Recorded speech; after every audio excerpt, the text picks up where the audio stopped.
Hi friends, good morning, welcome to XMB। I hope आप सब अच्छे हैं and you are preparing well for examination. तो शुरू करते हैं आज का हमारा करंट अफेयर जो कि है 19 जनवरी 2023।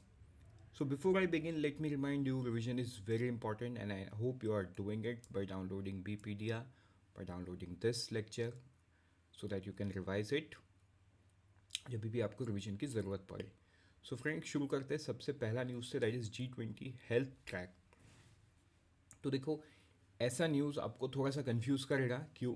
क्योंकि G20 का बहुत सारा ऐसा ट्रैक अभी इंडिया में होने वाला है। कुछ दिन पहले फाइनेंस ट्रैक कहाँ पे हुआ? बेंगलुरु में हुआ। अभी हेल्थ ट्रैक कहाँ पे हुआ?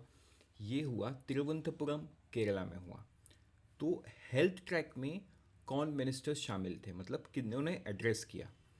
एक जो है union minister of state health and family welfare, doctor Bharati Pravin Pawar. First and second minister उनके साथ थे, वो भी मिनिस्टर ऑफ स्टेट थे एक्सटर्नल अफेयर्स के, श्री SV मुरलीधरन। तो ये नाम भी साथ साथ में आपको याद रखना है। And also you know the area that they have talked about, जैसे first session focuses on the best practice in digital public goods and future health emergency preparedness, and second session brainstorming on building robust framework for ensuring availability to safe, effective, quality and affordable medical countermeasures। तो ये आपको ना ध्यान देना है। क्यों? क्योंकि G20 health track को लेके कुछ भी पूछ सकता है। Not only health track, finance track को लेके पूछ सकता है। जैसे कि फाइनेंस ट्रैक में कौन थे? The finance minister and the governor of central bank, Shri Shaktikanta Das. ठीक है, ये लोग थे। तो ये नाम के साथ साथ क्या हुआ, कहाँ पे हुआ, जैसे ये तिरुवनंतपुरम केरला में हुआ, ये भी आपको याद रखना है। तो बढ़ते हैं आगे नेक्स्ट न्यूज़ की तरफ, वो है सांसद खेल महाकुंभ 2022-23। देखो, ये जो सांसद खेल महाकुंभ है ये पूरे देश में नहीं होता है, ये पर्टिकुलरली एक सांसद अपने एरिया में करवाते हैं।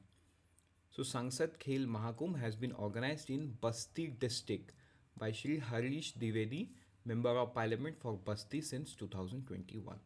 तो आपको ये याद रखना है कि दिस इज़ रिलेटेड टू बस्ती। अब आप मुझे कमेंट सेक्शन में बताओ ये कौन से स्टेट से बिलोंग करता है, राइट?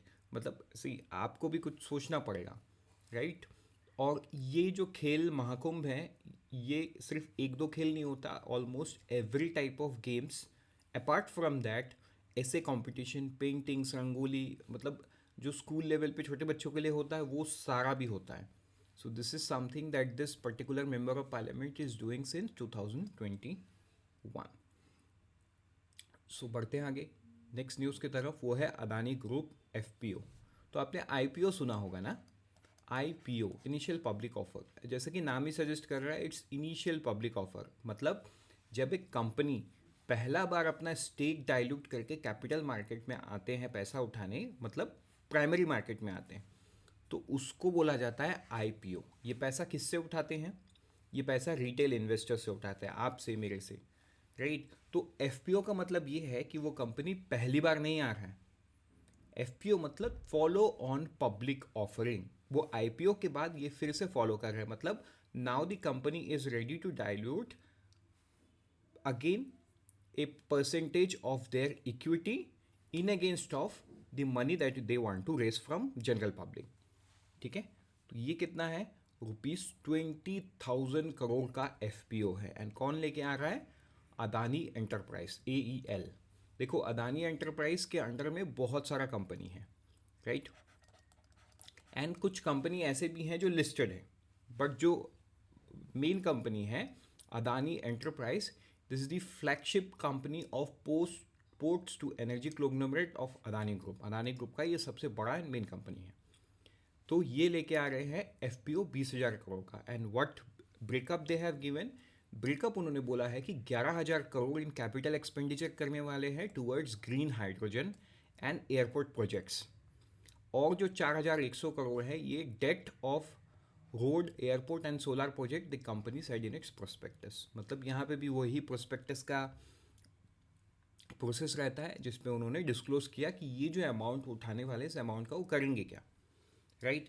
तो वेरी वेरी इंपॉर्टेंट है, एज एन इन्वेस्टर पता होना चाहिए कि आप जहाँ पे पैसा डाल रहे हो वो कंपनी इस पैसा का क्या करेगी। अब हमने ये भी देखा कि अदानी ग्रुप का जो डेट है वो बहुत हाई है, मतलब it has been in news for long time.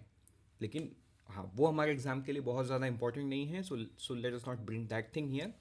तो वो इस अमाउंट से अपना डेट को भी कुछ कम करने वाले हैं, कुछ 4,100 करोड़ का। बाकी जो मेजर अमाउंट है ना, major chunk of amount will go towards capital expenditure towards the green hydrogen, ये इंपॉर्टेंट है। ठीक है, तो ये आपको ध्यान देना है। इसमें उन्होंने एक ऑप्शन ये दिया है, जो सब्सक्रिप्शन पीरियड है ये जनवरी 27 से लेके जनवरी 31 तक चलेगा। Will give investor the option to pay 50% with the application. 50%, मान के चलो आप 1,000 रुपये लगाना चाहते हो, तो आप 50% एप्लीकेशन फ़ी के साथ पे करोगे, 500 रुपये। और बाकी जो 500 बचता है ये 250-250 रुपये 2 इंस्टॉलमेंट में पे कर सकते हो। So this is the system that they have, मतलब इन्वेस्टर्स को ऑप्शन दे रहे हैं कि आप दो पार्ट में दे सकते हो, because the amount is very big, 20,000 crore for them. Obviously उनको एक बार में ये पैसा नहीं चाहिए, आस्ते आस्ते मिलेगा, and that is how they are going to do the capital expenditure, right. तो बढ़ते हैं आगे नेक्स्ट न्यूज़ की तरफ, that is SBI infra debt. ये भी बहुत इंपॉर्टेंट न्यूज़ है, because this is the first time an Indian bank has issued infrastructure bond with a tenure of 15 year, and वो बैंक कौन है? none other than State Bank of India, right? तो State Bank of India 9,718 crore, ठीक है, almost 10,000 crore रुपए के आसपास, they are again ये भी एक तरीका है जहाँ से मार्केट से पैसा उठाया जाता है, बट दिस वो जो आपने पहले देखा FPO अदानी ग्रुप का, that is in the form of equity, मतलब ये 20,000 करोड़ उनको रिटर्न नहीं करना है लोगों को, राइट। तो ये किस चीज़ के एक्सचेंज में दे रहे? इक्विटी के एक्सचेंज में दे रहे हैं, उन्होंने अपना स्टेक को डाइल्यूट किया है। लेकिन यहाँ पे जो डेट होता है ये वापस करना होता है, मतलब it's an interest bearing instrument, ठीक है। तो ये 15 ईयर्स, बहुत लंबे अवधि का इंफ्रास्ट्रक्चर डेट बॉन्ड है, और इसमें कूपन कितना है? 7.7%। तो मतलब एक रेगुलर इंटरवल पे SBI 7.70% पेमेंट करते रहेगी। इन्वेस्टर्स, अब क्योंकि देखो अमाउंट बहुत बड़ा है, इट्स 10,000 करोड़, ऑलमोस्ट 10,000 करोड़, ठीक है। तो इसमें बड़े इन्वेस्टर्स हाउस आएंगे, like mutual funds, provident fund, pension fund, insurance companies, ये सारे लोग आएंगे, इसमें इन्वेस्ट करेंगे, right. Because provident fund, pension fund and mutual fund के पास तो पूल्ड अमाउंट होता ही है, that is what they do. लेकिन प्रोविडेंट फंड, अगर पेंशन फंड की बात करें, तो ये इनके पास बहुत पैसा होता है, and that is how their fund manager manages the money in different sectors of the economy. तो ये आपको ध्यान देना है। एंड द सेकेंड थिंग यहाँ पे ये भी है कि SBI उठाना तो 9,718 करोड़ चाहता है, लेकिन जो सब्सक्रिप्शन बिड है that was over subscribed by 2.96x, मतलब मल्टीप्लाइड, ठीक है। तो इन्वेस्टर का रिस्पॉन्स कितना आया? 14,805 करोड़ का आया।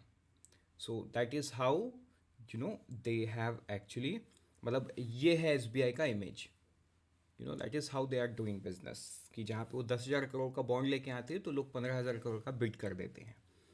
सो friends, with this let's move to the next news regarding a composition भी। देखो इस न्यूज़ में ना बहुत कुछ लिखा हुआ है, बट एग्जाम के लिए जस्ट एक कॉन्सेप्ट को समझना इंपॉर्टेंट है। मतलब रूल्स उन्होंने कुछ चेंज किया है, वो कैलकुलेटिव रूल्स आउट नहीं है, एंड वो एग्ज़ाम के लिए एकदम ज़रूरी है भी नहीं। क्या होता है, कुछ प्रोडक्ट जो इंडिया में इंपोर्ट होके आता है, लेट्स से एक्स, ठीक, ये एक्स प्रोडक्ट का कोई वैल्यू नहीं है, मतलब बहुत लिमिटेड वैल्यू है। ये एक्स प्रोडक्ट से इसको as a raw material use करके कोई एक दूसरा प्रोडक्ट वाई बनाया जाता है, एंड ये हो जाता है फिर से री एक्सपोर्ट। तो सिंपल सा बात है, ये एक्स जो प्रोडक्ट आया इंडिया में, इसके ऊपर कोई ड्यूटी नहीं लगता है, पहला चीज़, ठीक है। क्यों? क्योंकि ये फाइनल ड्यूटी वाई पे लगाने वाला है, क्योंकि वाई तो बाहर जा रहा है। अब यहाँ पे एक ये है कि ये जो कैलकुलेशन था, कितने दिन का, कितना फ़ी लगेगा, ये कॉम्प्लिकेटेड प्रोसीजर था। तो जो DGFT है, director general of foreign trade, उन्होंने ये रूल्स को चेंज किया, एंड उन्होंने they have made some rule where this calculation is now very easy. The previous formula of composition fee was convoluted and difficult to understand, which made the process more tedious and strenuous for exporters. However, the revised composition fee formula, which is based on a specific rate for different level of CIF value of authorization, is more straightforward and easier to calculate.